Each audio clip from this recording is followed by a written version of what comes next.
Session start है, ठीक है। ठीक ठीक।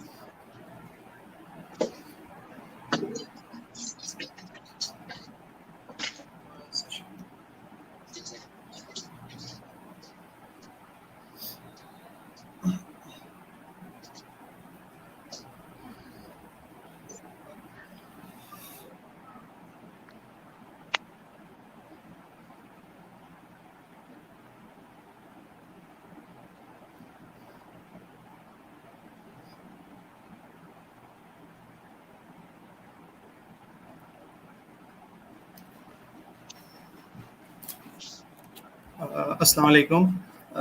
मेरा नाम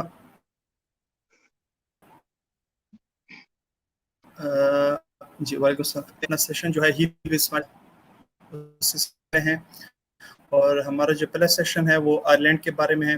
और मेरे साथ जो आज आए हुए हैं वो हमारे एक्सजीएम साइट हैं जो कि 2014 टू 2019 सेशन में हमारे साथ थे और हमारे सीनियर थे। तो वो हमें आज आयरलैंड के बारे में बताएंगे। तो कैसे हैं उमर भाई आप? मैं तो ठीक हूँ, आप कैसे हैं? बिल्कुल ठीक ठाक उमर भाई। तो उमर भाई आप हमारे ऑडियंस को अपना थोड़ा सा इंट्रोडक्शन करवाएं।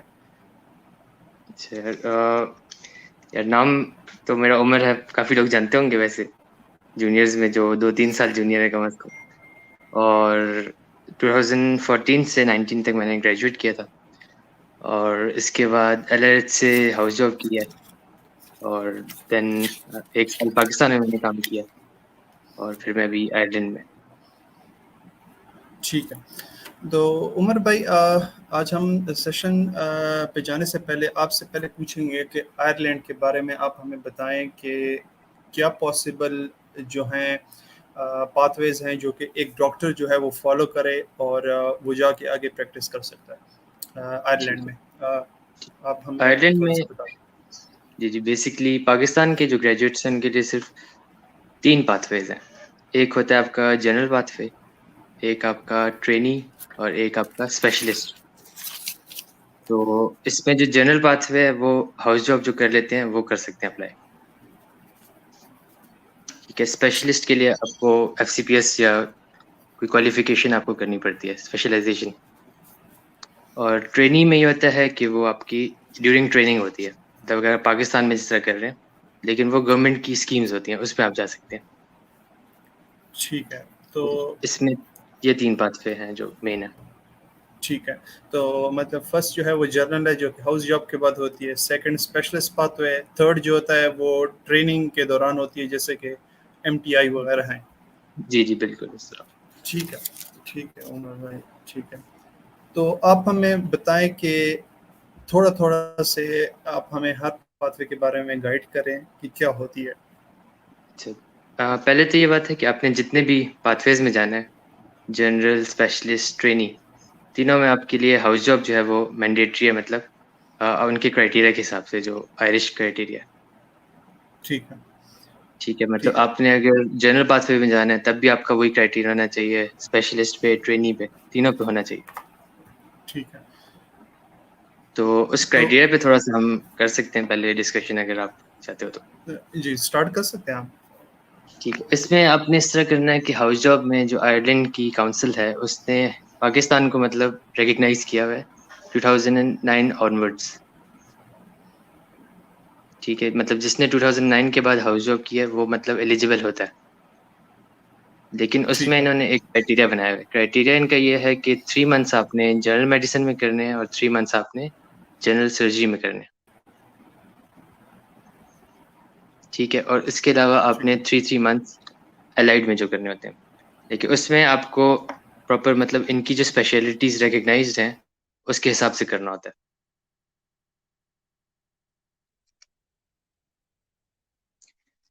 तो इसमें आपको एक पूरी लिस्ट है जो मैं आपको बाद में प्रोवाइड कर सकता हूँ, अगर जिसने भी अप्लाई ठीक करना हो या पूछना हो। ठीक है। आप वो लिस्ट मुझे सेंड कर दीजिएगा, मैं पोस्ट कर दूंगा कोई ऐसी वो बात नहीं। तो उसमें काफ़ी मतलब हमसे थोड़ा बहुत हमारे जो यहाँ पे मतलब हाउस जॉब हमारी वैसे तो पूरी मतलब रिकग्नाइज्ड है, लेकिन कुछ लोग इस तरह करते हैं कि वो उस लिस्ट के हिसाब से नहीं करते। ठीक है। तो वो तो फिर उनकी हाउस जॉब काउंट ही नहीं होती। मतलब आप अगर अप्लाई करते हो तो वो आपको नहीं देते रजिस्ट्रेशन, क्योंकि आपने उनके तरीके से नहीं किया होता। ठीक है, मतलब अप्लाई करने के लिए आपको जनरल मेडिसिन, जनरल सर्जरी में मखसूस टाइम तक हाउस जॉब करनी होती है, वरना इसके अलावा आप लोगों को वो एक्सेप्ट नहीं करते। जी, जी, उनका एक मतलब पैटर्न है, उस पैटर्न पे आपने चलना है, अगर उस पैटर्न पे आप करेंगे तो फिर वो आपको रिकॉग्नाइज मतलब इजीली हो जाता है। मोस्टली हमारा वही पैटर्न है केपी साइड पे इस तरह। ठीक है, हाउस जॉब के बाद आगे क्या करेंगे? तो हाउस जॉब के अलावा आपका सेकंड जो रिक्वायरमेंट है वो ये है कि आपने अपनी डिग्री को मतलब एक तरीके से वेरीफाई कराना होता है, जो आपने केएमयू से की हो या पंजाब से की हो, कहीं से भी की हो। ठीक ठीक है। है। और तीसरा ये है कि आपके पास आइल्स या ओईटी मतलब कोई भी इंग्लिश कॉम्पिटेंसी एग्जाम होता है। इनका तो ओईटी और आइल्स पे जो पाकिस्तान में चल रहा है वो इस पे चलता है। तो ओईटी में तो इनका क्राइटेरिया ये है कि आपने ऑल बीज लेने हैं, सारे मतलब जितने भी कंपोनेंट्स उनमें बीज लेने हैं। ठीक है। और आइल्स में जो है थोड़ा क्राइटेरिया उनका थोड़ा सिंपल है, ये कि आपने ओवरऑल 7 लेना है और मिनिमम आप 6.5 ले सकते हैं किसी कंपोनेंट में। ठीक है, तो ठीक मतलब है। आइलेट्स पे भी जा सकते हैं और ओईटी पे भी जा सकते हैं। जी, जी, बिल्कुल। लेकिन मैं प्रेफ़र यही करूँगा लोगों को कि वो ओईटी करें, क्योंकि वो अगर बी लेते हैं तो वो दोनों तरफ जा सकते हैं, मतलब लैब की तरफ भी कर सकते हैं और आप आयरिश की तरफ भी जा सकते हैं। अच्छा, ठीक ठीक है। अच्छा, आप हमें ये बताएं कि आपका जो पाथवे है, जो कि एक जनरल पाथवे है, इसके अलावा एक और पाथवे होता है जिससे जो स्टूडेंट्स होते हैं वहाँ जाके उनका लाइसेंस एग्ज़ाम देते हैं और उसके बाद वो स्टार्ट कर देते हैं, उसके बारे में हमें थोड़ा सा बताएं कि वो जी। क्या होता है? तो पहले तो ये है कि अगर आपने हाउस जॉब आपकी एक्सेप्ट नहीं होती है, अगर जिस तरह आयरिश काउंसिल के हिसाब से आपने नहीं की हुई, हम्म, तो फिर भी आप मतलब आयरलैंड में रजिस्ट्रेशन ले सकते हैं। उसका ये तरीका है कि आपने एग्ज़ाम्स देने होते हैं उनके। जिस तरह आपके जीएमसी के 2 एग्ज़ाम्स हैं, प्लैब 1, प्लैब 2। इस तरह इनके होते हैं, इनका प्रेस 1, प्रेस 2 एंड प्रेस 3। ठीक है। ठीक है, ठीक तो है। अगर आपका वो हाउस जॉब रिकॉग्नाइज़ नहीं होती, तो आप वो 3 एग्ज़ाम्स देके भी रजिस्ट्रेशन ले सकते हैं। ठीक है। तो ठीक वो है। मोर और लेस प्लैब वाले पैटर्न पे ही होते हैं एग्ज़ाम्स। उनका कोई ठीक इतना है। ज़्यादा मतलब डिफ़रेंस नहीं है। लेकिन ये है कि वो इतनी अगर आपके पास अपॉर्च्युनिटी है पाकिस्तान में प्रॉपर हाउस जॉब करने की, तो मेरे हिसाब से तो आपको उस अपॉर्च्युनिटी को अवेल करना चाहिए। 3 एग्ज़ाम्स का पाथवे लंबा पड़ जाता है काफ़ी। ठीक है। ठीक है। ठीक। तो इसके अलावा एक और पाथवे होता है जो कि एमटीआई के थ्रू होता है, तो उसके बारे में हमें जी, थोड़ा सा बताएं कि वो क्या होता है? एमटीआई के थ्रू इस तरह होता है कि आप एफसीपीएस जब करते हैं तो आप सीपीएसपी की एक स्कीम होती है ट्रेनिंग की। हम्म, ठीक है, उसमें इस तरह होता है कि आपने 2 इयर्स की ट्रेनिंग पाकिस्तान में करनी होती है और 2 इयर्स के बाद आपको सीपीएसपी के थ्रू अप्लाई करना होता है। तो वो उनका क्राइटेरिया मुझे इस तरह कन्फर्म नहीं पता क्या होता है सिलेक्शन का, लेकिन वो 2 हम्म, इयर्स की ट्रेनिंग आपकी फिर वो आयरलैंड में करवाते हैं। ठीक, सही। तो और आपका उस जो 2 पाथ इयर्स। जी, जी। ठीक है। ठीक है, 2 इयर्स का करें आप? हाँ, 2 इयर्स के लिए आपको आयरिश काउंसिल की एक रजिस्ट्रेशन मिल जाती है डायरेक्ट, आपको वो सीपीएसपी के थ्रू। हम्म, ठीक है। तो ठीक है। आपका जो पाथवे है, जनरल पाथवे, उसके बारे में हमें थोड़ा सा बताएं कि आप लेट्स सपोज आपने हाउस जॉब की एलआरएच से और आपने जी, कैसे अप्लाई किया अंटिल एंड, ये होल प्रोसेस हमें आप बताएं कि ये कैसे होता है। ठीक है। तो जो आपकी रिक्वायरमेंट्स हैं आपके इस पाथवे के लिए वो ये है कि आपकी डिग्री को वेरीफाई आपने करना होता है। ठीक है। ठीक है। सेकंड आपने अपनी हाउस जॉब के जो पैटर्न है उस हिसाब से करना है और उस फिर हाउस जॉब को आपने वेरीफाई भी करवाना होता है। ठीक है। ठीक है। और थर्ड ये है कि आपके पास इंग्लिश एग्जाम कोई होना चाहिए, जिस तरह ओईटी या आइल्स। ठीक है। तो ठीक है। हमारी जो डिग्रीज हैं ये कौन वेरीफाई करता है? तो हाँ जी, जी, वेरीफाई का मैं तरीका ये बताता हूँ आपको कि आपकी जो डिग्री है बेसिकली वो हमारा जो स्कूल है जिस तरह गोमल है वो रिकग्नाइज्ड है और इंटरनेशनली हर कॉलेज रिकग्नाइज्ड होता है आपका। ठीक है। ठीक तो है। आपने इस तरह करना होता है कि आपकी जब डिग्री आपको मिल जाती है तो ये ईसीएफएमजी एक ऑर्गेनाइजेशन है अमेरिका में। ठीक है। ठीक है। उस जी, जी, उसकी फिर एक सब्सिडरी है, उसका नाम है एपिक। ये भी आपकी ईसीएफएमजी के अंडर ही आती है। ठीक है। ठीक है। तो एपिक में आपने अपने अकाउंट बनाना होता है एक। ठीक है। फिर ठीक है। आपने उसपे आपको उसके लिए पासपोर्ट का आपका होना ज़रूरी है। ठीक है।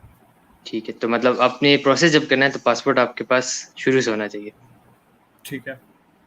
ठीक है। तो वो आपको पासपोर्ट के थ्रू आपको पहले मतलब आइडेंटिटी देते हैं। और फिर आप मतलब उसमें अपनी एमबीबीएस की डिग्री अपलोड करते हैं और वो फिर ठीक है। आपके कॉलेज को ईमेल करते हैं। ठीक है। ठीक है, तो हमारे कॉलेज के पास ये है कि वो ईमेल के थ्रू ही रिप्लाई करते हैं, तो मोर और लेस आप अगर अप्लाई करते हैं तो 1 हफ्ते के अंदर आपका डिग्री वो लोग रिकग्नाइज कर देते हैं। ठीक है। ठीक है। ठीक है, तो ये ठीक है, इसमें जो आपका कॉस्ट है वो भी आपको मैं इसके बाद बता दूंगा। ठीक है। ठीक है, तो सेकंड आपने ये करना होता है, आपने जब हाउस जॉब कर ली तो आपने हाउस जॉब के बाद एक एक्सपीरियंस सर्टिफिकेट बनाना होता है अपने हॉस्पिटल से। ठीक है। ठीक है, तो आपका जो एक्सपीरियंस सर्टिफिकेट है ये बड़ा मैटर करता है, क्योंकि वो आपने उनके पैटर्न से बनाना है, जो आयरिश क्राइटेरिया इनका। ठीक है। ठीक है, तो आपने हाउस जॉब के बाद अपने हॉस्पिटल से मतलब स्पेसिफिकली, कभी कभी ये लोग सर्टिफिकेट्स में मसले कर देते हैं, तो वो आपने उसी टाइम पे हल करने होते हैं। हम्म। मतलब वो जिस तरह कुछ चीज़ें होती है रिक्वायरमेंट, अब जिस तरह ये लोग आयरिश कहते हैं कि आपने 3 मंथ्स जनरल मेडिसिन में करने हैं, हम्म। तो हमारे पाकिस्तान में हाउस जॉब में हॉस्पिटल्स होते हैं इस तरह लिख देते हैं कि इसने मेडिकल विंग बी में काम किया है या मेडिकल बी में काम किया है। तो फिर बाद में जब आप आयरिश के थ्रू करते हैं तो आयरिश वाले आपसे ये पूछते हैं कि इसका क्या मतलब है मेडिकल बी, वो तो उनके लिए तो जनरल मेडिसिन होता है बेसिकली। तो सिंपल ठीक। स्पेलिंग मिस्टेक पे भी मतलब कभी कभी आपका प्रोसेस काफी लंबा हो जाता है, ठीक है। तो वो आपने उसी टाइम पे हल करना होता है जिस टाइम पे आप हाउस जॉब कर लेते हैं। ठीक है। ठीक है, तो फिर आपने हाउस जॉब का एक्सपीरियंस सर्टिफिकेट बनाना होता है अपने हॉस्पिटल से। हाँ, अब इसको ऑफिशियली एक आपने अब एक्सपीरियंस सर्टिफिकेट बनाना होगा इसके बाद पीएमसी से। हम्म।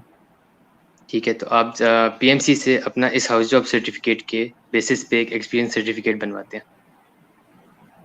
ठीक। तो वो प्रोसेस पहले तो काफ़ी लंबा पड़ जाता था, अभी ये है कि पीएमसी ने काफ़ी कुछ ऑनलाइन कर दिया,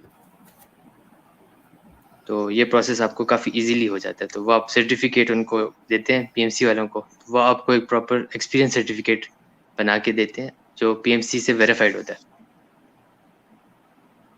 ठीक है। ठीक, तो आपकी बेसिकली हाउस जॉब जो है वो प्रॉपर एक तरीके से पाकिस्तान के अंदर वेरीफाइड होती है।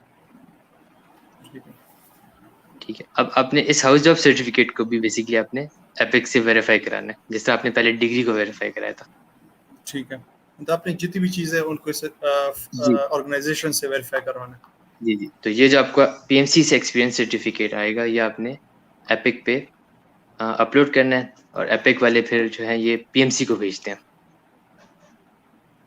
ठीक है। कि मतलब उनसे वेरीफाई करने के लिए कि ये आपसे ही इशू हुआ है या मतलब सिर्फ उनकी उनकी वेरिफिकेशन के लिए होता है। ठीक है। तो फिर वो जब आपके ईमेल करते हैं पीएमसी को, तो पीएमसी वो भी ये 1 हफ्ते के अंदर वो भी रिप्लाई कर देते हैं ऑलमोस्ट। तो इस तरह आपकी एमबीबीएस की डिग्री और हाउस जॉब एक तरीके से वेरीफाई हो गई है। ठीक है। फिर आपका एक रह गया कि आपने इंग्लिश का एग्जाम एक देना है, जिस तरह आइल्स या ओईटी। ठीक है। ठीक है, तो ओईटी अगर आप देंगे तो ठीक है। जी जी आप हमें ओटी के बारे में बताएं कि ओटी क्या चीज़ है और कैसे होगी। पाकिस्तान में इनके सेंटर्स हैं, कॉस्ट क्या है इनकी।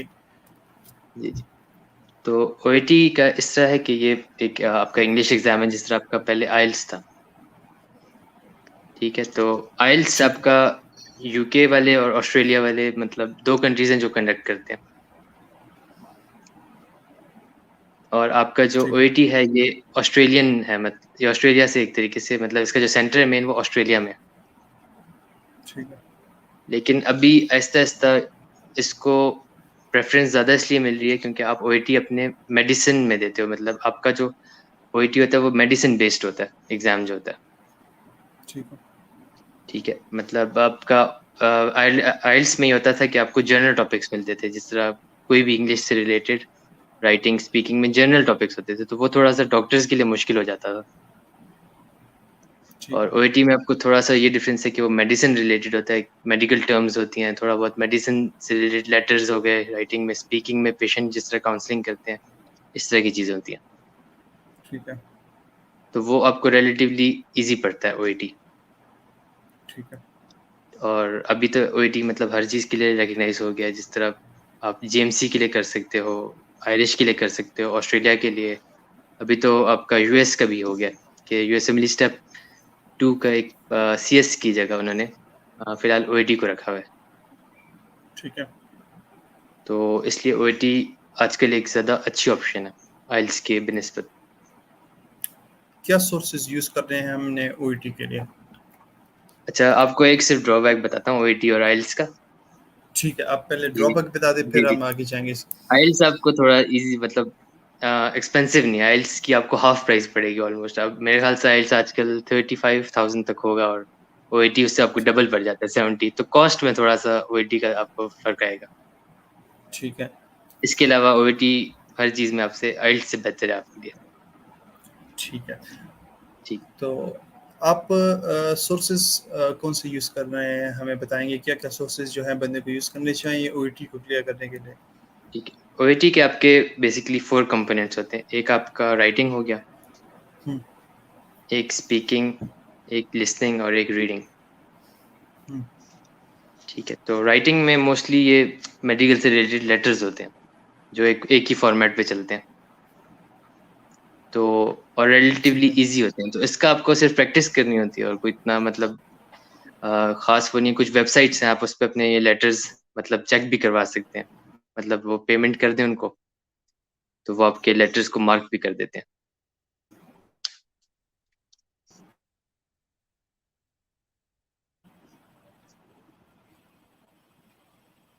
जी जी। ठीक है, तो ठीक है। राइटिंग तो में लेटर्स होते हैं, तो आप हमें बाकी कंपोनेंट्स के बारे में बताएं। जी जी, तो राइटिंग का एक तो आपने पहले प्रैक्टिस बहुत करनी है इसके लिए। ठीक है।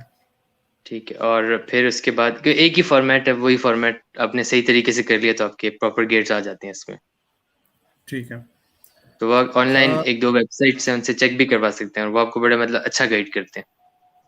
ठीक है, कौन कौन सी साइट्स हैं उमर भाई? इसका एक का तो नाम है बेंचमार्क। Bench mark. ठीक है, बेंचमार्क। और ठीक दूसरी है। वाली कौन सी साइट है? अब दूसरी का मैं आपको बाद में बता दूंगा, लेकिन बेंचमार्क ठीक का है। क्या है, ये मतलब आपकी मेन साइट है जो उसमें करती है। ठीक है, हाँ, ये बेंचमार्क है, ये एक साइट है जो कि हमें ओईटी के लिए हेल्प करेगी। जी जी। और ठीक है। लिसनिंग में यह है कि आपको ऑडियोज होती हैं, उनमें से मतलब आपको आंसर्स देने होते हैं। वो आपको ऑडियो प्ले हम्म, होती है तो आप साथ साथ उसको आंसर्स देते रहते हो। हम्म, वो भी आपकी मेन प्रैक्टिस पे मतलब इतना मुश्किल नहीं होता। टाइमिंग्स पे थोड़ा सा इशू होता है क्योंकि हम लोग थोड़े ज़्यादा बदल लिसनिंग में इतने अच्छे नहीं होते। ठीक है। क्योंकि हम लोग इंग्लिश की इतनी कोई प्रैक्टिस मेडिकल में चल नहीं रही होती हमारी, तो काफ़ी इसके लिए थोड़ा ठीक सा पोएट्री बेसिकली आपका सारा प्रैक्टिस पे डिपेंडेंट है। आपने प्रैक्टिस अच्छी ठीक की है। है तो इजीली पास कर लोगे। ठीक है। तो लिसनिंग के लिए वही आपके सैंपल्स होते हैं ऑडियोज के, वो भी अगर कोई मुझसे लेना चाहे तो मैं उसको दे दूंगा। मेरे बस वैसे पड़ा हुआ है ठीक सारा इस तरह कंटेंट पड़ा हुआ है। है। आप स्टफ मुझे ईमेल कर दीजिएगा, मैं अपलोड कर दूंगा। ठीक ठीक है, मैं आपको ईमेल कर दूंगा। ठीक। ठीक, और ठीक। लास्ट इसी कंपोनेंट जो तरह है? रीडिंग का भी होता है। रीडिंग का भी आपको प्रैक्टिस होगी, उसकी भी मेरे पास सैंपल्स पे हैं, वो मैं आपको कर दूंगा। तो रीडिंग लिसनिंग कोई इतना मुश्किल चीज़ नहीं है, सिर्फ प्रैक्टिस है। ठीक है। ठीक है। स्पीकिंग में आपने एक बंदा कोई ऐसा पकड़ेंगे जिसके साथ आप प्रैक्टिस करोगे या फिर आप ऑनलाइन किसी के साथ करोगे। ठीक है। ठीक है। तो स्पीकिंग का थोड़ा सा इशू बनता है हमारी साइड पे। आइल्स में लोग राइटिंग में खराब होते थे, ओईटी में लोग ज्यादातर स्पीकिंग में खराब होते हैं। अच्छा, ठीक है, स्पीकिंग का मसला ठीक। आता है। तो ठीक। स्पीकिंग का वही है क्योंकि हम लोग बोलते नहीं है इंग्लिश पहली बात तो आपस में। तो खुद कॉलेजेस में हमारा कोई वो सा है नहीं, तो ठीक आउट है। ऑफ प्रैक्टिस होते हैं बड़े। ये होता है, ठीक। बहुत से अच्छे लोग होते हैं, इंग्लिश अच्छी होती है लेकिन बस वो बोलने में थोड़े से वीक होते हैं इस वजह से कि प्रैक्टिस नहीं होती उनकी। ठीक है उमर भाई। अच्छा उमर भाई, आपने हमें दो चीज़ें बताई हैं कि आपकी डिग्रीज हैं, आपके फलां डॉक्यूमेंट्स हैं, उनको आपने वेरीफाई करवाया, उसके बाद आपने इंग्लिश प्रोफिशिएंसी एग्जाम दिया, उसके बाद नेक्स्ट क्या स्टेप होगा जो आपके पाथवे ठीक है। में आता है? ठीक है। तो आपने ये सब कुछ कर लिया तो अब आपने अपने आयरिश मेडिकल काउंसिल की वेबसाइट पे अकाउंट बनाना है। ठीक है। ठीक है। तो वो आपने एक तरीके से एप्लीकेशन उनको देते हैं जनरल रजिस्ट्रेशन के लिए या जिस टाइप की भी रजिस्ट्रेशन की आप अप्लाई कर रहे हैं। ठीक है। तो अभी आपके पास एमबीबीएस की डिग्री और जो आपका एक्सपीरियंस सर्टिफिकेट और OET होता है, तीनों चीज़ें। ठीक है। तो वो जब तीनों चीज़ें आपके पास पूरी हैं तो आप उनकी वेबसाइट पे अकाउंट बनाएंगे ठीक और है। वो आपसे फिर डिटेल्स मांगते हैं सारी, मतलब वो कितनी खास डिटेल्स नहीं होती, मुश्किल किस्म की। तो वो आपने फिल करते हैं सारा और आप उनको अपना एपिक अकाउंट का एक्सेस देते हैं। कोई एक कोड होता है आपका एपिक अकाउंट का, ठीक है। तो उसके थ्रू वो आपकी मतलब हाउस जॉब और अब MBBS की डिग्री को देख लेते हैं जाके। ठीक है। और OET का भी इसी तरह वो आपसे एक बाद में आपसे मतलब रिटन एविडेंस, मतलब आप बाय पोस्ट भी भेजते हो और उनके पास ऑनलाइन भी चला जाता है। ठीक है। ठीक है, तो आप उस पर अकाउंट बनाते हो और अपनी एप्लीकेशन सबमिट कर देते हो।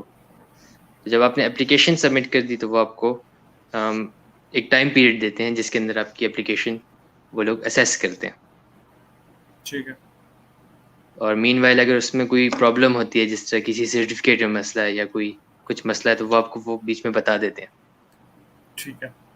ठीक है, इस जगह पर अगर आपका हाउस जॉब जिससे आपने सर्टिफिकेट खराब बनाया हुआ है तो वो आपको थोड़ा बहुत टाइम डिले और कर सकता है। ठीक है। ठीक है, तो पहले कोविड से पहले आपका जो असेसमेंट टाइम था वो ऑलमोस्ट 1 to 2 months था। हम्म। जो आजकल करंट चल रहा है वो 6 months है। ठीक है। सिक्स ठीक है, मंथ्स तो इसमें थोड़ा सा शायद आगे कोविड के बाद भी हालात थोड़े बेहतर होने, तो फिर से वापस हो जाए शायद 1 to 2 months तक। हम्म।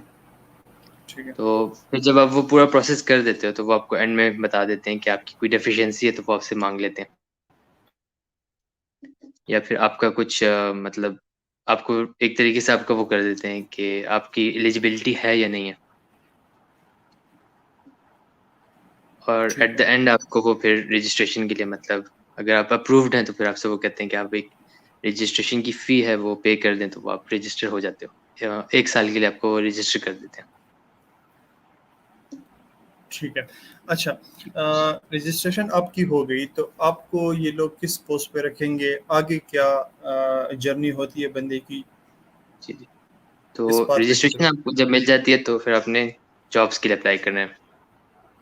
ठीक है। ठीक है, तो आपके बेसिकली जनरल रजिस्ट्रेशन होती है, आप सिर्फ MBBS और हाउस जॉब की बेसिस पे। ठीक है। तो उस पे आपको ये लोग, जिस तरह हम पाकिस्तान में इस टर्म को यूज़ करते हैं मेडिकल ऑफिसर, ठीक है। और आयरलैंड में इसका है कि आपको सीनियर हाउस ऑफिसर बोलते हैं इसी टर्म को। यहाँ मेडिकल ऑफिसर की टर्म यूज़ नहीं होती। ठीक है। ठीक, तो सीनियर हाउस ऑफिसर बोलते हैं। ये यूके में भी यही टर्म होती है, जब आप लैब कर लेते हो तो आप SHO ही लगते हो। ठीक है। मतलब आपको रजिस्ट्रेशन मिल गई तो you will be now called as SHO। SHO फिर आप आगे ठीक। ट्रेनिंग करना चाहते हो, कोई एग्जाम्स देते हो, तो फिर वो आपको ट्रेनिंग वाले SHO कर देते हैं। जिस तरह आपके यहाँ TMO होता है तो वहाँ पे, यहाँ पे हमारा SHO BST हो गया या HST, ट्रेनिंग के होते हैं, वो डिफरेंट टर्म्स है थोड़ी सी। तो वो ठीक है। फर्दर बात है। तो जॉब्स का थोड़ा सा ये है कि जो पहली जॉब है वो थोड़ी सी आपको मुश्किल होती है आयरलैंड में ढूंढना, लेकिन इम्पॉसिबल नहीं होती, लेकिन मुश्किल है थोड़ी सी। ठीक है। ठीक है, तो उसके लिए आपके लिए एक तो ये आपके कि आपकी CV अच्छी होनी चाहिए। ठीक है। दूसरा, अगर आपने हाउस जॉब के बाद कोई एग्जाम्स दिए हुए हैं, जिस तरह MRCB दे दिया, MRCS दे दिया, कोई भी स्पेशलिटी एग्जाम दिया हुआ है, हम्म। तो वो आपको बड़ा मतलब हेल्प करता है। और कोई ठीक है। आपने कोई रिसर्च वगैरह कोई की हुई है, कोई ऑडिट्स किए हुए छोटे मोटे, या कोई कॉन्फ्रेंसेस अटेंड किए हुए हैं, तो वो भी आपको बड़ा एज देते हैं अगर आप इंटरव्यू देते हैं किसी पोस्ट के लिए। ठीक है। तो इस तरह है, लेकिन वो बात की बात है, उसमें कोई इतना, अगर जो बंदा रजिस्टर हो जाए उसके बाद जॉब के लिए अप्लाई करे तो फिर मैं उसको उस बात पे भी गाइड कर सकता हूँ अगर वो कुछ चाहे तो। ठीक है उमर भाई, अब हमारा जो मेन क्वेश्चन है जो हमारे स्टूडेंट्स पूछना चाहेंगे, ये जी जी। सारा प्रोसेस जो है ये कितना कॉस्टली होगा? एक लेट्स सपोज हमारा जिम साइट है उसके लिए कितना कॉस्टली होगा, या ठीक है। बाकियों के लिए कितना होगा? आप जरा हमें अच्छा, बता दें। रजिस्ट्रेशन में एक रफ जो आइडिया वो ये है कि ऑलमोस्ट पाकिस्तानी आपके 3,50,000 तक बन जाते हैं पूरी रजिस्ट्रेशन के प्रोसेस में। ठीक है। थ्री लैख फिफ्टी इसमें मतलब थाउजेंड ठीक है। ये एक टर्म, मतलब एक ऑलमोस्ट जो मैंने कैलकुलेट की, उतनी बनती ही है आपकी। ठीक है। ठीक है, तो इसमें आपकी एपिक की जो फी है, जो आपकी डिग्रीज वेरीफाई करते हैं हाउस जॉब की और एमबीबीएस की, हम्म, वो राउंड अबाउट पाकिस्तानी 50,000 में होती है। ठीक है। ठीक है। तो ओईटी आपका हम्म, 70,000 तक है। ठीक है। ठीक। और इसके अलावा आपके अगर पीएमडीसी से मैक्सिमम जितने भी काम है मेरे ख्याल से 15,000 तक हो जाने चाहिए। ठीक है। क्योंकि अब मुझे अंदाजा नहीं है कि आजकल इनकी फीस है कितनी, लेकिन पहले जितना मुझे अंदाजा है कि वो 15 तक चली जाएगी मैक्सिमम। ठीक है। ठीक है। इसके बाद आपने जब आयरिश काउंसिल की वेबसाइट पे जाते हैं तो पहले आप एप्लीकेशन सबमिट करते हैं, उसके ऑलमोस्ट 410 यूरोज बनते हैं। ठीक है। तो वो 410 यूरोज इस तरह होते हैं कि आपने अगर आपकी एप्लीकेशन अप्रूव हो जाती है तो फिर तो वो 410 चले जाते हैं। हम्म, ठीक है। लेकिन अगर आपकी जिस तरह वो अप्रूव नहीं हुई तो वो 410 आपको रिटर्न कर देते हैं। ठीक है। ठीक है। इसके अलावा आपकी जो 1 साल की रजिस्ट्रेशन फी है आयरलैंड की, वो है 560 यूरोज। ठीक है। या आपने मतलब वो 410 के ऊपर देना होता है। 410 सिर्फ एप्लीकेशन असेस करने की उनकी फी है। ठीक है। तो रफली जो है एक स्टूडेंट के लिए माइंड में ऑलमोस्ट 5 लाख होने चाहिए इस होल जर्नी को पूरा करने के लिए। 5। तो अगर आपने मतलब बाद में आपकी जॉब लग जाए और टिकट्स वगैरह हम्म, के लिए जाएं तब तक आपका हो जाएगा 5 तक। ठीक है। तो उमर भाई आप ये भी तो देखें कि हमारा जो ये पाथवे है ये बहुत ज़्यादा मतलब रीजनेबल है। बाकी जो प्लैब्स है वो ऑलमोस्ट 12 to 13 लाख तक स्ट्रेच कर जाते हैं। यूएसएमली इस तरह जो है 20+ चला जाता है। तो आप क्या आप मेरी इस बात से एग्री करेंगे कि अगर मैं आपको बोलूं कि ये जो पाथवे है ये बाकियों की बनिस्बत ठीक है, रीजनेबल है और यार सूटेबल आप भी है? सिंपलर टर्म में बोलो तो ये पाथवे हम्म, जीएमसी से यूएसएमएल एएमसी सबसे इजी है पाकिस्तान पाकिस्तान वालों के लिए। अच्छा, इजी, ठीक है। सबसे इजी है ठीक क्योंकि ठीक इसमें है। कोई इतनी इनकी स्पेशल रिक्वायरमेंट नहीं है, सिर्फ हाउस जॉब भी आपकी रिक्वायरमेंट है। ठीक है। ठीक है। तो इसकी वजह से ही आपके आगे जो जॉब होती है, जॉब में थोड़ा डिफिकल्ट होता है क्योंकि आप बहुत ज़्यादा लोग रजिस्टर हो जाते हैं तो फिर वो जॉब के लिए थोड़ा सा कंपटीशन बन जाता है। रख ठीक है। लेकिन once you are like here and job तुम यहाँ स्टार्ट कर देते हो, फिर बड़ा मतलब एक तरीके से अच्छा मतलब चॉइस है। ठीक ठीक है। तो आप आयरलैंड के बारे में क्या कहते हैं? आयरलैंड की लाइफ कैसी है? एज एज अ सिटीजन बंदा जब वहाँ पे रहे तो उनकी लाइफ कैसी है? तो इस तरह है कि आपके यूरोप में सिर्फ 2 कंट्रीज हैं जो इंग्लिश बोलते हैं। ठीक है। और हमें सिर्फ उर्दू के अलावा जो हमारी लैंग्वेजेस है उसके अलावा सिर्फ हमें इंग्लिश आती है, बाकी कोई लैंग्वेज नहीं आती। ठीक है। तो एक ये फायदा है कि आप इंग्लैंड या आयरलैंड में आते हो तो आपको ये लैंग्वेज बैरियर नहीं है। ठीक है। ठीक है। दूसरा आयरलैंड में यह है कि यहाँ बहुत ज़्यादा डॉक्टर्स पाकिस्तान के हैं। ठीक है। मतलब जिस तरह मैं जिस हॉस्पिटल में आजकल हूँ उसमें ऑलमोस्ट 50% पाकिस्तानी है। ठीक है। तो इस वजह से इनको मतलब इनके जो लोग हैं उनको मतलब थोड़ा सा वो आदी हुए हैं पाकिस्तानियों के। ठीक है। तो इस तरह है कि डॉक्टर्स की थोड़ी सी इनकी है रिस्पेक्ट करते हैं। हम्म, और कोई मतलब इतना कोई जिस तरह आप बाकी मेनलैंड यूरोप में जाएं, जिस तरह ईस्टर्न यूरोप है, तो उस हम्म, साइड पे आपको डिफिकल्टी होती है क्योंकि वो एक्सेप्ट नहीं करते एशियंस को। ठीक है। तो ये थोड़े वेलकमिंग है, इनको यहाँ पे कोई इस तरह इशू नहीं होता, तो आपके लिए इजी है यहाँ पे रहना। ठीक। अच्छा, इनकी जो फर्स्ट जॉब होती है जो कहते हैं आप कह रहे हैं कि थोड़ी सी डिफिकल्ट हो जाती है ड्यू टू कंपटीशन, इनकी पे कितनी है फर्स्ट जॉब की? आयरलैंड में आपको जो पे है वो यूके से आपकी ज़्यादा है स्टार्टिंग में। ठीक है। ठीक है। इसमें क्योंकि आयरलैंड के ये यूरोपियन यूनियन के अंडर आता है, तो आयरलैंड में आपके यूरोपियन यूनियन के लॉज लगते हैं। हम्म, तो यूरोपियन यूनियन में आपको एक स्पेसिफाइड आवर्स होते हैं, वो आपने पूरे करने होते हैं पहले तो। ठीक है। जिस तरह अब आयरलैंड में रूल है कि आपने 39 आवर्स से ऊपर एक हफ्ते में मतलब उनका मिनिमम है कि काम। 39 आवर्स आपने करने हैं। उससे ऊपर अगर आप करेंगे तो आपको ओवर टाइम कंसिडर होगा। ठीक है। ठीक है। यूके में आपका 40 से लेके 48 आवर्स है। हम्म, कुछ हॉस्पिटल्स तक 48 तक लेके जाते हैं ये आपके जो आवर्स होते हैं। मुझे भी कंफर्म था ये बात याद नहीं है, लेकिन 48 था। मैंने कहीं एक जगह एक ज़माने में कहीं इसके बारे में पढ़ा था, तो ये 48 आवर्स था यूके के लिए। ठीक है।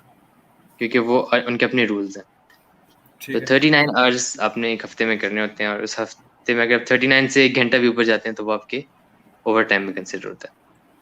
ठीक है। अच्छा तो पेज इस तरह है कि आपकी यहाँ पे ओवर टाइम में आपका वो थोड़ा ज्यादा आपको पे करते हैं। ठीक है, मतलब एक्स्ट्रा और वर्क ये है। जी जी, तो यहाँ 39 आवर्स से आपके ऊपर जाते ही जाता है, क्योंकि हॉस्पिटल में आपके टाइम लग जाता है। ठीक है।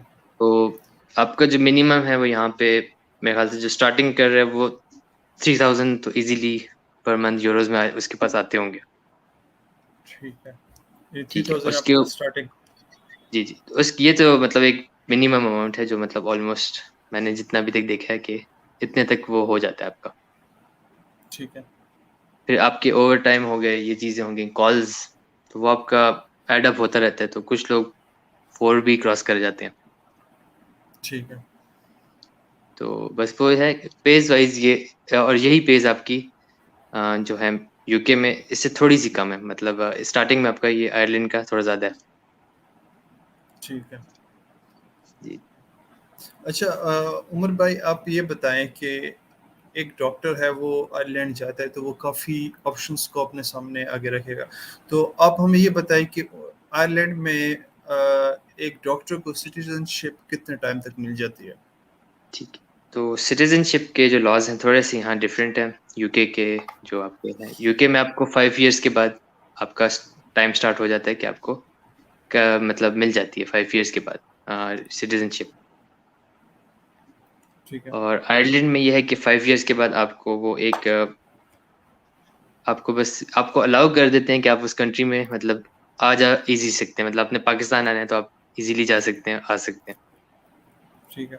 और आपका फिर वो वहां से मतलब 5 इयर्स दोनों कंट्रीज में है। फर्क सिर्फ यह है कि यूके में वो थोड़ा जल्दी कर देते हैं, कोई 1 साल जल्दी मिल जाती होगी, यहाँ पे शायद 2 साल हम्म, लग जाते होंगे ऊपर।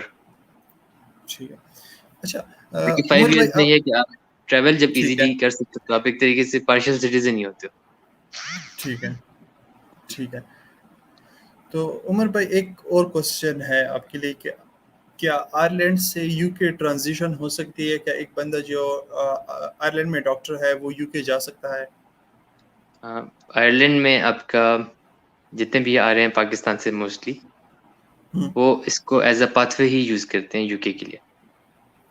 ठीक है। तो यहाँ पे कंटिन्यूसली इस वजह से डॉक्टर्स आपकी नई जॉब्स बनती रहती हैं, क्योंकि यहाँ से छोड़ते रहते हैं। ठीक है।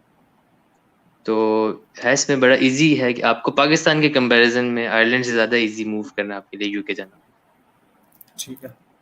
क्योंकि इनके एग्जाम्स सिमिलर है, दोनों के रिकग्नाइज्ड हैं।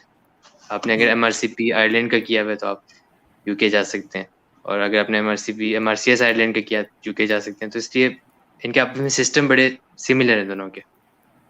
ठीक है।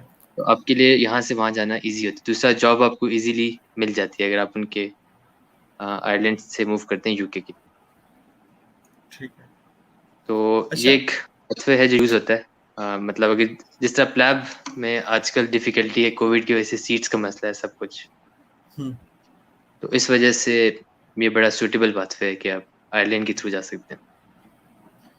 अच्छा उमर भाई, एक क्वेश्चन ये है कि लेट्स सपोज पर्सन एसएचओ है तो वो आगे उसकी प्रोग्रेशन होगी और कहाँ तक वो प्रोग्रेस करता हुआ जा सकता है अगर वो आयरलैंड में कहे कि मैं यहाँ पे ही रहता हूँ और तो ये यूके नहीं बड़ा जाता?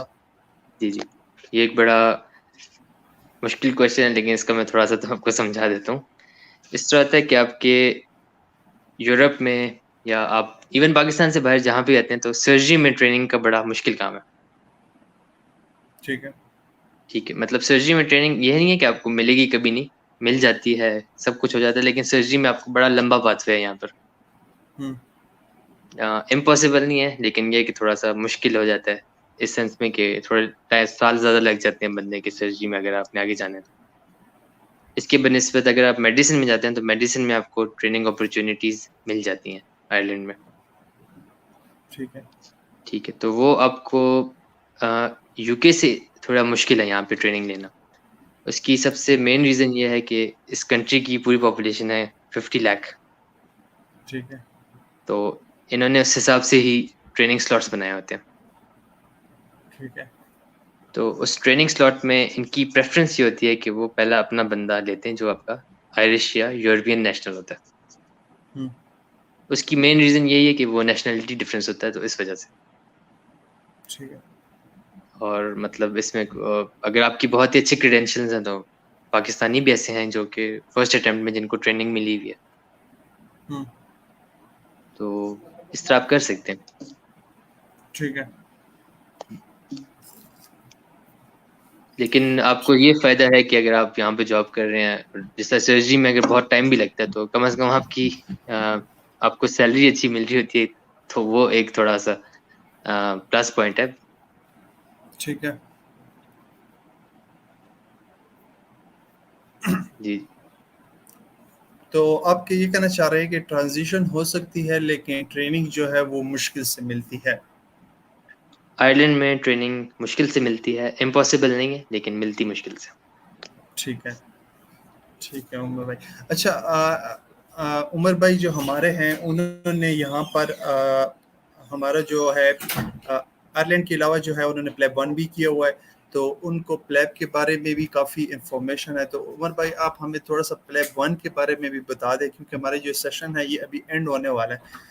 तो आप हमें ठीक। प्लेब के बारे में थोड़ा सा बता दें कि वो कैसा है, आजकल के टाइम्स में, कोविड के टाइम्स में वो कैसा जा रहा है, और ठीक। क्या उसकी आगे प्रोग्रेशन है, किस तरह से होता रहा है सब ठीक। कुछ, तो ठीक। आप हमें बता दें। लैब का इस तरह है कि आपने लैब आपकी यूके के लिए है, रजिस्ट्रेशन के लिए, जीएमसी की हम्म। रजिस्ट्रेशन के लिए होता है। इसके ठीक दो है। कंपोनेंट्स हैं, प्लैब 1 एक PLAB 2। PLAB 1 is theoretical and PLAB 2 is clinical. ठीक है। और आपको प्लैब 1 जो है उसके लिए आपको ओईटी, वही जिस तरह आयरिश क्राइटेरिया है, ऑल बीस लेने होते हैं। आइल्स में हम्म। आपको 7.5 और 7 मिनिमम लेना होता है ठीक है। कंपोनेंट्स में।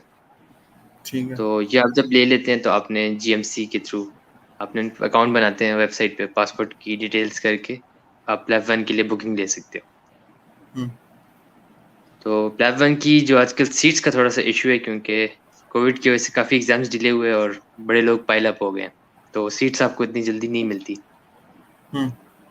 और एक अभी फ्यूचर में आपका 2023 से प्लैब 1 या प्लैब 2 खत्म हो जाएगा, आपका दूसरा यूके एमएलए स्टार्ट हो जाएगा।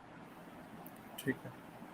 ठीक है, तो शुरू में तो इसी तरह होगा मेरे ख्याल से, क्योंकि इतना डिफरेंस होगा नहीं, आप मेडिकल को इतना चेंज नहीं कर सकते एग्जाम्स को। ठीक है।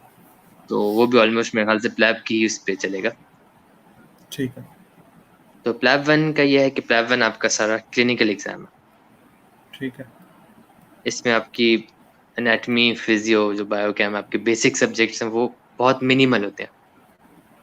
ठीक है। क्लिनिकल ज़्यादा होता आप क्लिनिकल आपका ज़्यादातर जो आएगा वो आपका फोर्थ ईयर फाइनल ईयर जो पाकिस्तान में पढ़ते हैं हमारा वो होता है। है। ठीक है। तो बहुत ही इजी एग्जाम है, कोई इतना मतलब बिल्कुल भी मुश्किल एग्जाम नहीं है। ठीक। ठीक है। और जिसने भी फर्स्ट अटेम्प्ट में दिया और थोड़ा सा ही पढ़ा है तो उसने पास किया। ठीक है। अच्छा उमर भाई, आपने क्या सोर्सेज इस्तेमाल किए प्लेब 1 के लिए?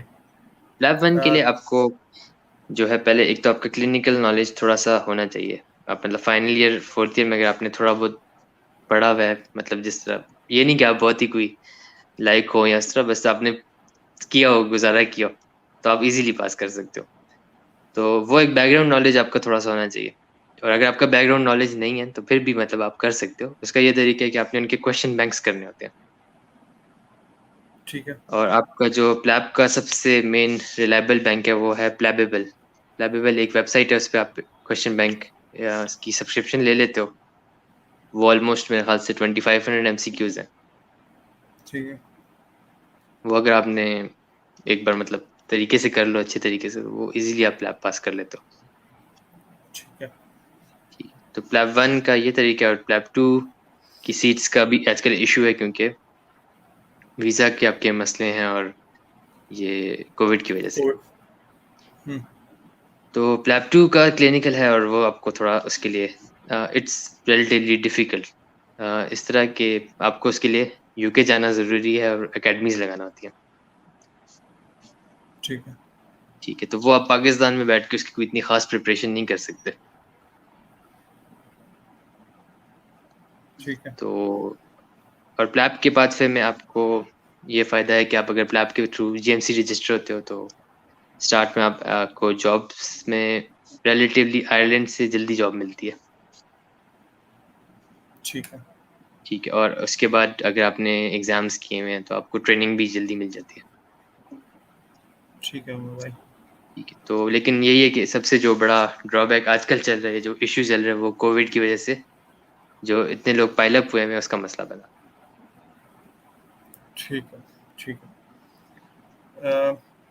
उमर भाई यहाँ पे हम क्वेश्चंस ले लेते हैं, लेकिन मैं हमें फ़िलहाल क्वेश्चंस कोई नहीं है। तो जी जी। जब हम सेशन जब हम एंड करेंगे तो हम्म। उसके बाद जो वीडियो है वो ऑलरेडी अपलोड हो जाएगी, तो उसके नीचे जो ऑडियंस बाद में आएंगे तो वो नीचे कमेंट्स करेंगे, तो वो ठीक ठीक। तो उनके रिप्लाई के लिए उमर भाई जो हैं वो नीचे आपको रिप्लाई कर देंगे। ऐसी कोई ठीक। इशू नहीं है, क्योंकि उमर भाई भी हमारे साथ इस ग्रुप में और इस पेज पे ऐड हैं, तो वो जी आपकी जी। क्वेरीज को रिप्लाई करेंगे। यार तो दूसरा फिलहाल ये तो कि अगर किसी भी जीएम साइट ने मुझसे कुछ पूछना हो तो मुझे पर्सनल मैसेज कर सकता है, कोई इशू नहीं है ठीक है, मतलब।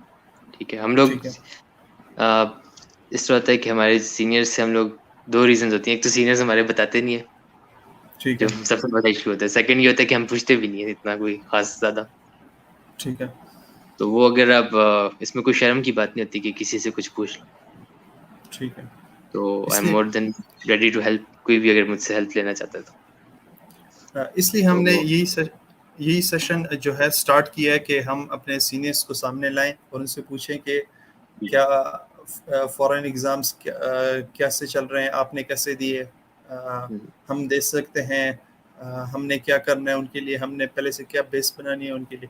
तो ये अब तो क्वेश्चंस जो हैं, हाँ, मगर अब तो ये माशाल्लाह से क्वेश्चन, ये कि हमारे जीएमसी में यूएसएमएलई वाले भी हैं, लैब के हाँ, भी हैं, आयरिश के भी हैं, मेरे ठीक ख्याल है, से गल्फ साइड पे जो जा रहे हैं वो भी हैं, बाकी स्पेशलिटी एग्जाम्स जिन्होंने दिए हैं वो भी हमारे पास हैं। जी। तो हम अपने पेज से ऑलमोस्ट जितनी चीज़ें जो हमसे कवर हो सकती है हम यहाँ पे लाएंगे।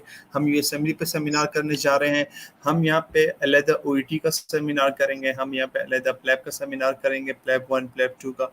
तो वो एक ग्रैंड डिस्कशन होगी। ये तो आज जो उमर भाई थे उन्होंने मुझे बताया कि उन्होंने भी प्लैब 1 किया हुआ है, तो मैंने बोला चलो सेशन के अंदर इसको इंक्लूड कर देते हैं। जी जी। तो तो बाकी किसी ने मुझसे कांटेक्ट करना हो तो वो मुझसे इंस्टाग्राम फेसबुक पे कर सकता है कभी भी। ठीक है, मुझे कोई इशू नहीं है, कभी भी किसी टाइम पे। तो रिप्लाई हो सकता है लेट दे दूं, लेकिन रिप्लाई मैं दे दूंगा सबको। ठीक है, सही। थैंक यू उमर उमर भाई, आप हमारे सेशन पे आए, आपने हमें टाइम दिया, और बहुत बहुत शुक्रिया आपका। ठीक है, थैंक यू यार हमजा, तुम्हारा बड़ा अच्छा इनिशिएटिव है ये जीएमसी के लिए। इंशाल्लाह बस ये हम कंटिन्यू करेंगे, सीनियर्स को हम लाएंगे और उनसे इसी तरह सेशन करवाएंगे, ताकि हमारे जो फेलो जीएम साइट्स हैं उनको कुछ ना कुछ जो है फ़ायदा हो सके इन चीज़ों का। क्योंकि आगे जो है, आगे लाइफ का कोई पता नहीं चल रहा, चीज़ें जो हैं पता नहीं कैसी आगे जा रही हैं। तो फॉरेन एग्जाम्स का भी यही सिस्टम है, क्योंकि पाकिस्तान की जो सिचुएशन है वो आपको पता है काफ़ी अनसर्टन होती जा रही है। तो ऐसे में हमारे जो जेम साइट्स हैं उनको पता होना चाहिए कि आगे भी फॉरेन में भी कोई एग्ज़ाम्स हैं जो बंदा दे सकता है। और इतना कोई मुश्किल पाथवे नहीं होता कोई भी, आप अगर किसी चीज में चले जाओ तो ठीक है, इतना कोई मुश्किल नहीं है। और आप अगर मुझसे सिर्फ आयरिश नहीं, क्या लैब का पूछ लें, आप ओईटी का पूछ लें, कोई भी इसका इशू नहीं ठीक, है। जितना मुझे ठीक है। जहाँ तक पता है मैं सबको बता सकता हूँ। असल में ठीक। हमने एक और रीज़न जो थी, हमने ये सेशन स्टार्ट किया था, हमने ये इसलिए किया था कि हमारे जो सीनियर्स हैं जिन्होंने ये सब कुछ किया हुआ है उनको टुगेदर करें, ताकि जूनियर्स हम्म। उससे डायरेक्टली पूछ सके, उनको कोई शाइनेस ना हो। हम्म। क्योंकि बंदा जो होता है वो काफ़ी शाय होता है किसी के पास किसी चीज़ से पूछने के लिए, ख़ास के लिए एग्ज़ाम से रिलेटेड। तो हमने ये शाइनेस ख़त्म करने के लिए भी ये सेशन किया है कि जो आप लोगों को यहाँ पे प्रॉपर प्लेटफॉर्म मिल जाए, आपको प्रॉपर वीडियो मिल जाए कि ये जो है इस तरह होता है। तो हम्म। ये ठीक। इसलिए ये हमने इस तरह किया था। हाँ, ये बड़ा अच्छा इनिशिएटिव है। और आपका आपको मोस्टली आपको थर्ड ईयर से मेरे हिसाब से ये कर देना चाहिए स्टार्ट सब कुछ, अगर आपने कहीं बाहर जाना है या इस तरह। ठीक है, क्योंकि यानी आपको आपकी, इन्फॉर्मेशन अगर पहले से हो तो आप इजीली थोड़ा सा आपका एक माइंड में आपका पाथवे बना होता है। अगर आप फाइनल ईयर में आते हैं, हाउस जॉब में आते हैं, थोड़ा सा वो कुछ लोग उस टाइम पे टाइम जब शॉर्ट होता है तो वो दूसरे पाथवे पे चल जाते हैं। बहुत से लोग थोड़ा प्रेशर में आके FCPS भी दे देते हैं जल्दी, ठीक है, और जब एक बार ट्रेनिंग में आ जाते हैं तो फिर काफी लोग मतलब फिर वो पाथवे से इधर उधर हो जाते हैं। ठीक है, ठीक है। तो उमर उसका यही भाई, तरीका है कि आप पहले से माइंड बनाओ। ठीक है, बिल्कुल उमर भाई की जो बात है मैं उनसे बिल्कुल एग्री करता हूँ कि आपको पहले से सिर्फ इंफॉर्मेशन बंदे को ले लेनी चाहिए कि ये चीज़ें हैं। प्रिपरेशन तो वो एग्ज़ाम्स में कर लेता है, और एज सच फॉरेन एग्ज़ाम्स इतने मुश्किल नहीं है जितने बनाए गए हैं। नहीं, इस एग्जाम्स हमारे पाकिस्तान के एग्जाम्स है, मेरे हिसाब से वो दुनिया में सबसे मुश्किल बहुत होते हैं। यही ठीक, बात है। ये कुछ ज्यादा ही हमसे एक्सपेक्ट करते हैं पाकिस्तान के जो है। तो बाकी इतने कोई इंटरनेशनल एग्जाम्स बड़े जस्टिफाइड किस्म के होते हैं, कोई इतना मुश्किल एग्जाम नहीं होता कोई। ठीक है, ठीक है। उमर भाई, हम यहाँ पे ये सेशन जो है बस ख़त्म करने वाले हैं, जी, और आपका वंस अगेन थैंक यू कि आप हमारे सेशन पे आए। Thank you. अस्सलाम वालेकुम। वालेकुम अस्सलाम।